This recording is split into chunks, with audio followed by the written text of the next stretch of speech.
interesting aspects of this initiative is recycling the shortening used to cook our world-famous fried chicken and Western fries, which is then used to create biodiesel.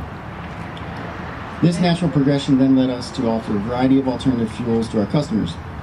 In 2015, we began offering a network of Level 3 electric vehicle chargers in Maryland, which was in part made possible by some of the same partners who participated in the Alternative Fuels Infrastructure Grant, which also encourages higher ethanol blends at stations like this.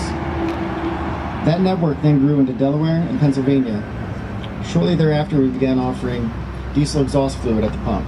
Although not an alternative fuel per se, DEF does play a crucial role in reducing NOx emissions from diesel combustion engines. But that brings us to why we are here today. About 2 years ago, ProTech approached us with this crazy idea to offer higher ethanol blends at select locations. At the time, we were unsure if our customers would be interested, especially since retailers who offered E15 and E85 in Maryland were few and far between. And boy, were we wrong. We have found that our customers gladly welcome the opportunity to support domestic ethanol producers and cut down on tailpipe emissions, all while saving money at the pump. To date, this partnership and the support of our customers has led to a 2,100 metric ton reduction in greenhouse gases from the purchase of biofuel blends that are equivalent to planting over 54,000 trees and letting them grow for 10 years.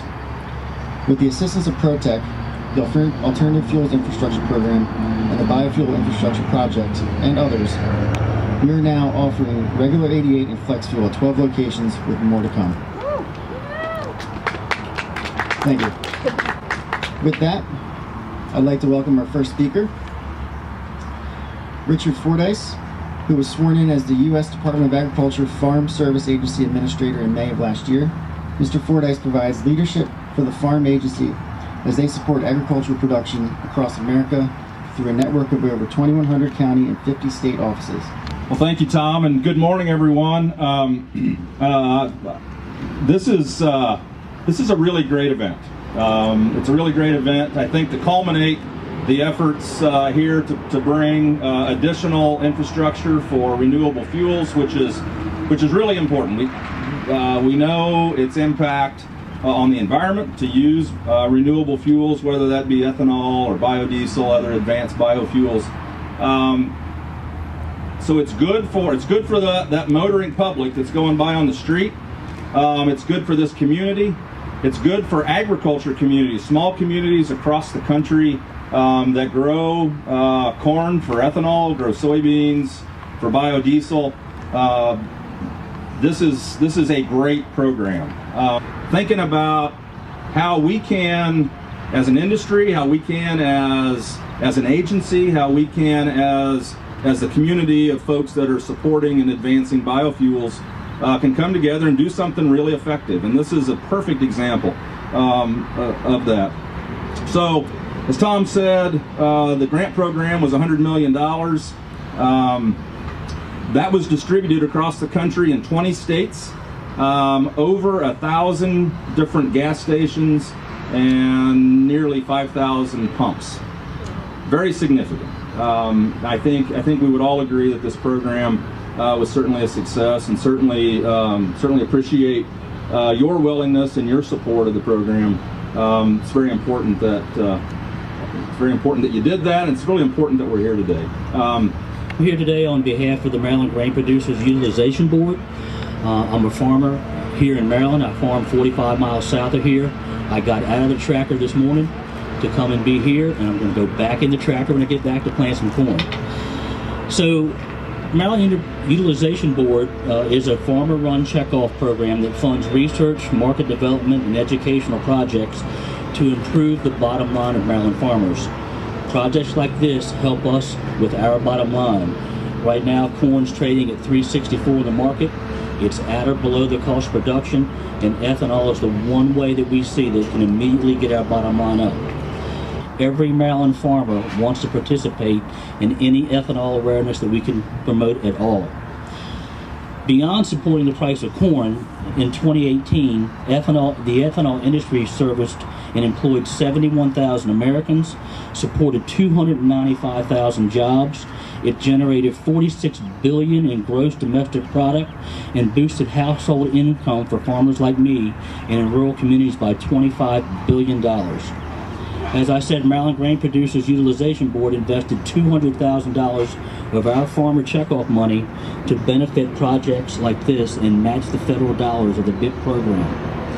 This funding was used for marketing and promotion to let consumers know that they could get higher blends of ethanol thanks to the installation of blender pumps like these, and which we're celebrating today. When we sat in our board meeting to discuss this BIP plant, every one of the guys in that room said, yes, absolutely, we want some of our money going to projects like this. So over the last 3 years, the ethanol consumption in Maryland and Virginia has increased 12-fold to 5.5 million gallons a year, and that equates to 2 million bushels of corn.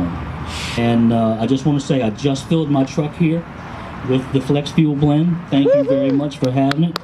And national corn growers and farmers like me all around the country are proud to produce a clean-burning, renewable fuel for customers like Royal Farms. So thank you again from farmers like me and around the nation. Thank you for doing this. For the ethanol industry, Mr. Steve Wall.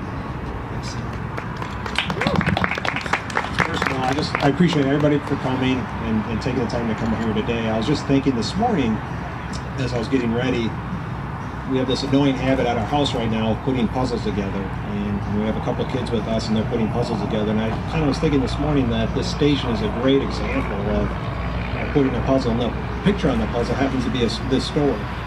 And yet, if you take a piece out of that puzzle, or any one little piece out of that, it's just not complete. You just don't have the picture. So I really thank you all for coming. Specifically, well, I'll go through everybody, but both our national and regional partners.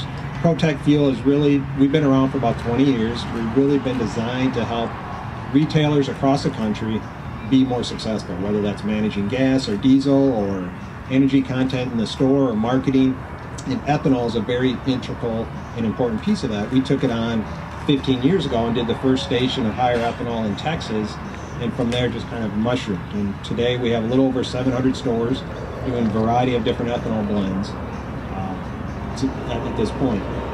We're here a lot today because of the USDA and the BIP program with Kelly Novak, and I was also thinking earlier, it was the kickstart of this program was done at a station in Florida with Secretary Vilsack, and to kind of, we did that story, then to kind of bring it full circle and having it conclude here, it's kind of a neat story in between that 2.5, 3 years, what, I think it was 2.5 or 3 years, it feels like it was maybe 10 years, but it was 2.5, it was a great success. So today, ProTech has done a little over 400 stations around the country under the BIP program, ranging in about 5 or 6 different states. We've installed, I don't know what that means in dispensers, 1,000 or so, a little over that. But I really want to thank specifically Kelly and the USDA and her involvement in working not only with myself, but also with the states and pushing paperwork through and pushing the various things through, because there's been some things, and she's been very instrumental in making sure that this whole program is a success, not just here, but also across the country. Another national partner, both from a personal and a professional level, is Growth Energy, and I'm looking for Emily. Under Emily's leadership, she's been great. And if you haven't had a chance to meet them, just her team and the team that she's developing, they're more than just an association. They're more than just helping put more and higher ethanol blends on the marketplace. They genuinely care about their members and the people that they're involved with. And so I can't thank Growth Energy enough. Along the same lines, from a regional standpoint, is a company called SESI, or SESI. Jill Hamilton and Susan Susanke, they've been both, again, personally and professionally vital, certainly in this regional marketplace. The Maryland Energy Administration, Mike Jones isn't here today, but he's been very instrumental. Alan over here has also been he was the, would you say the administrator of the program within this? With DMME. Without his involvement, none of this would have happened. So again, all these little pieces of the puzzle. Last but not least, Royal Farms, and I'm thinking of Tom, and Tom he is responsible for everything that you see here, from the design, the construction, the look.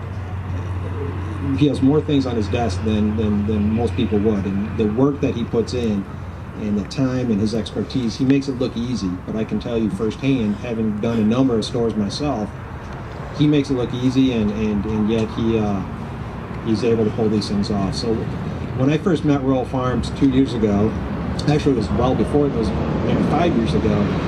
Even today, I think of Tom, and first and foremost, they have this kind of unwritten rule of what's best for the customer ultimately is what's best for Royal Farms, and they live by it. And Tom has been very consistent of, we want to make sure the customer experience, both of the chicken inside the store, out on the island, is pleasurable and keeps customers coming back. And that was rule number one.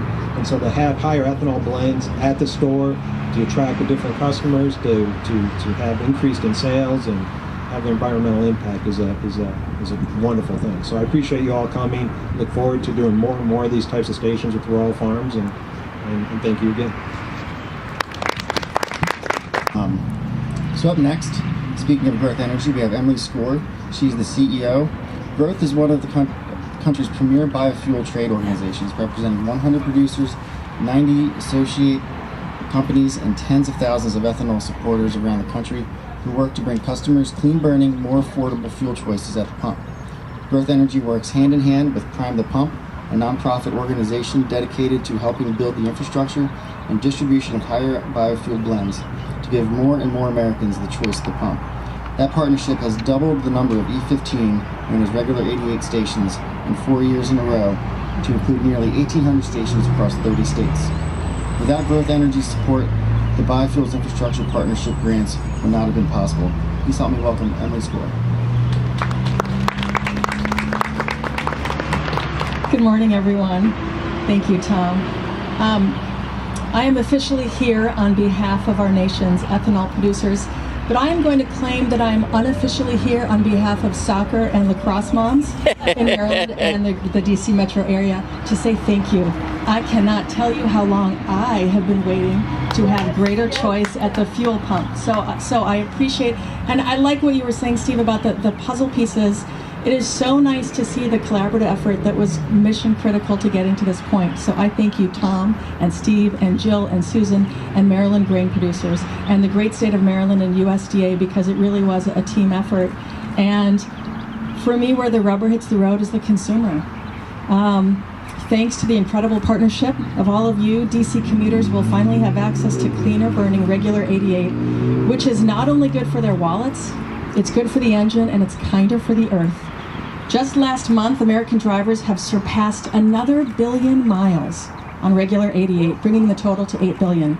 That's because where it's available, regular 88 is taking off with consumers and becoming their go-to fuel. American drivers know good value when they see it. At the forefront of this incredible growth are forward-thinking retailers like Royal Farms and ProTech Fuel that have figured out regular 88 is smart business, and consumers who have come to rely on the better value proposition regular 88 presents. It truly is a win-win on both ends, and that means regular 88's growth is only going to continue. American consumers deserve greater choice at the pump, and they deserve the ability to choose a fuel that provides real benefits to them and those that they care about. Today, as Tom said, nearly 1,800 stations across the U.S. offer their customers the choice of regular 88. We're beyond excited. I am personally beyond excited to add another right here in our nation's capital, so thank you.